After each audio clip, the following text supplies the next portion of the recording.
Hi everyone, thanks for joining us. You're here from SocialFlow's New York headquarters, and today we're going to talk about former FBI Director James Comey's testimony. It was big news today. I will set you up with this one question. Perhaps it wasn't, when looking at social media data, it wasn't as big as you'd have thought based on the fact that all the networks had their top anchors covering everything else. But what do we find? Yeah, so what we found was the story itself wasn't as big, as it was set up to be. That's not to say there's not a role to fill in and inform on that. You're not saying it's not an important story. Yeah, I'm not saying it's not, but right. I'm saying, judging by the reaction of the audience, it wasn't as big of a story as was expected, probably. And that's just based on, explain, because I know we're showing a graphic. Explain what we looked at. So we looked at the engagements. First, we sort of baselined it with, this doesn't surprise us. What we did was we went and figured out over the last 12 months what the general appetite for stories about James Comey was. And then what we did was we mapped out, in the past 72 hours, how the audience reacted to James Comey. And then what we're able to see pretty early on today is that the audience acted kind of like the data would indicate. But this is a case of sort of people going with their gut and not looking at the data in terms of, the magnitude of the story. So, and what we've noticed, and this isn't the first time we looked at data about Comey, is that it took for him to get fired to really sort of get a big blip, if you like, social media bump. I think that's a scientific term. But so it took for him to get fired for people to seemingly even know about him. Then there were quite a few articles written about him, but then over the past week, it hasn't been so insane, has it? No, and when we first looked at the first 100 days of Trump's presidency, what we saw was of the top 1,000 stories in that time period. This is the pig chart. If hopefully we're showing it. Right. Comey only made 3 out of the top 1,000 stories, and I don't think he was in the top 100 at all. Which is crazy because that means Ivanka Trump and Melania Trump beat him. Not that they shouldn't, but he's a pretty important figure. Yeah, to the audience in terms of receptivity and what they care about, what they're sharing and clicking on, he didn't register. So that's right. He was so small. He didn't he would have come in at a little line, right? And also, and put this in perspective in terms of Trump and his reach, because we've been looking at this since March of 2016, and this purple chart shows he's had. These numbers are staggering, right?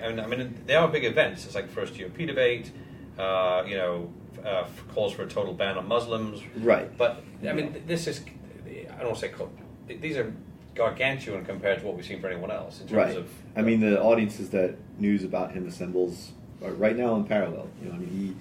When he makes a noise, the media landscape changes. So we really need Trump to say something about Comey. And then that would probably do it. And then we'll do it.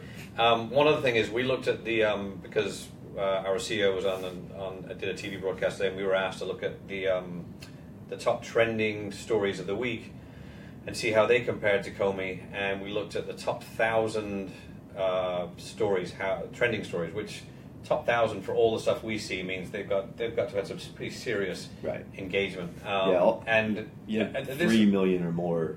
Right, so the top 1,000 is pretty massive engagement, and of those top 5% of the top 1,000, Comey wasn't mentioned at all. That's right. Yeah, and again, the data would indicate that would be the case, but so you weren't surprised. I went through it, and I had to go through and plug in every single URL, and it's all, with the exception of the UK terrorist attack on the bridge.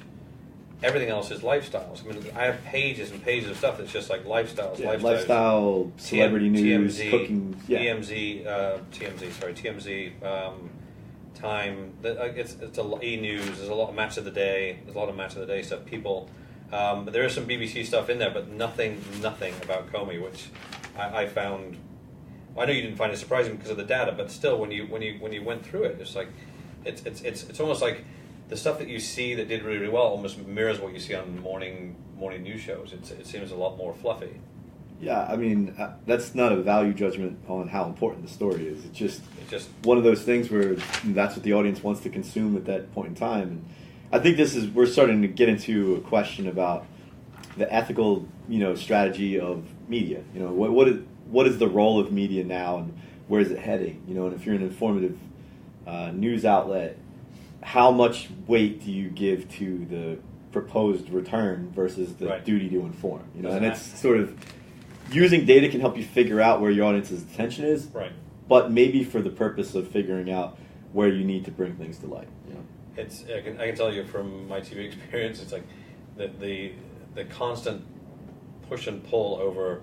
You lead with what you know is popular versus what you know in your heart should be in a newscast, because obviously the Comey stuff it's a hugely important story with huge ramifications. But if you're, and there are certain outlets that only care about ratings or care more about ratings than they do about importance of news judgment, you're probably going to make Comey kind of a mention tonight on your newscast. It all depends. It depends how much you're worried about advertising and ratings versus what's in it. Like, we're not, as you said, we're not saying Comey's not an important story. We're just saying it's not showing up as the most read, most clicked on, shared story. It's not even close. Yep, that's right. That's correct.